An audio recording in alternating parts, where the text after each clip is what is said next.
যে আমার বাচ্চা কাচ্চা একটা তৈরি হতে আমার যে দেখাশোনা চলে গেলে আমার পয়সা এটা অবশ্য মা বাবা দূরের কথা। আর একটা তাকে মানুষ সবচেয়ে বড় যেটা যে আমি মরে গেলে তারা 3 লাখ টাকা দিচ্ছে, সবে আমার বলি গেলে আমার আল্লাহে আমার এর কারণে মানুষের মুক্তর আগে বা চেন্দ্রে ডাকিয়ে আনে কিনে আনে বলে এই আত্মীয়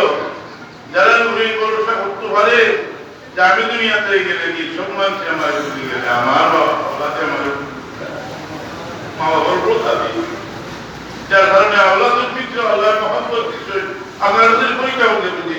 কেবল মন মারা গেছে মারা যাওয়ার পরে বহু বিশাল একটা জনতা আর বিভিন্ন বিজ্ঞ মানুষ সকল এরা বক্তব্য দিরা সবই বক্তব্য দিরা শুনতে সুন্দর লাগে, কিন্তু সবচেয়ে বেশি বক্তব্য কোনটা হয় যদি আমার তাকে খারাই দুটা কথা হয় তবে আমার বুদ্ধি থাকে যদি আল্লাহ দুটা কথা হয় যদি সাদা সাদা আহল বুদ্ধি নাই তার মধ্যে হলে যদি আসা দুইটা কথা হয় মানুষের মধ্যে আগুন জ্বালাইছে তার ছেলে খাওয়া খাবো আমার বাবা